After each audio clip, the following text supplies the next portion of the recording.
চলমান বিশ্বকাপে সোমবার রাত ১১টায় অস্ট্রিয়ার বিপক্ষে মাঠে নামছে আর্জেন্টিনা। এই ম্যাচে জয় পেলেই নকআউট পর্ব নিশ্চিত হবে আলবিসেলেস্তেদের। তবে লিওনেল স্কালোনির দল যখন টেক্সাসের ডালাসের এটি&টি স্টেডিয়ামে মাঠে নামার প্রস্তুতি নিচ্ছে, তখন আর্জেন্টিনা ফুটবল ভক্তদের মনে ভেসে উঠছে ৩২ বছর আগের এক বেদনাবিধুর স্মৃতি।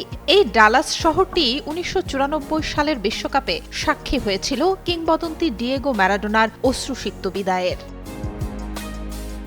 ওই বিশ্বকাপে নাইজেরিয়াকে ২-১ ব্যবধানে হারায় আর্জেন্টিনা। এরপর ডোপ টেস্টে পজিটিভ প্রমাণিত হন ম্যারাডোনা। তাকে ১৫ মাসের জন্য নিষিদ্ধ করে ফিফা। হোটেল থেকে ম্যারাডোনার সেই আকুতি, ওরা আমার পা দুটো কেটে দিল, ওরা আমার স্বপ্নগুলোকে গুড়িয়ে দিল, আজও ফুটবল বিশ্বে প্রতিধ্বনিত হয়।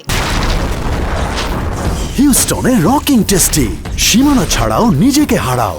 ম্যারাডোনাকে হারানোর সেই মানসিক ধাক্কা সামলাতে পারেনি আর্জেন্টিনা। গ্রুপ পর্বের শেষ ম্যাচে এই ডালাসেরই কটন বোল স্টেডিয়ামে বুলগেরিয়ার কাছে ২-০ গোলে হেরে যায় আর বিদায় নেয় শেষ ১৬ থেকে। গত ৩২ বছরে আর্জেন্টিনা মার্কিন যুক্তরাষ্ট্রের ২১টি শহরে খেললেও মহাদেশীয় কোনো টুর্নামেন্টের জন্য আর ফিরে আসেনি ডালাসে। বর্তমান দলের ২৬ জন ফুটবলারের মধ্যে Lionel Messi, Otamendi, Tagliafico, Martinez, Rulli আর মুসো কেবল এই ৬ জনের জন্ম হয়েছিল ৯৪-এর বিশ্বকাপের সময়। বাকিরা বড় হয়েছে ম্যারাডোনার সেই ট্র্যাজেডির গল্প শুনেই।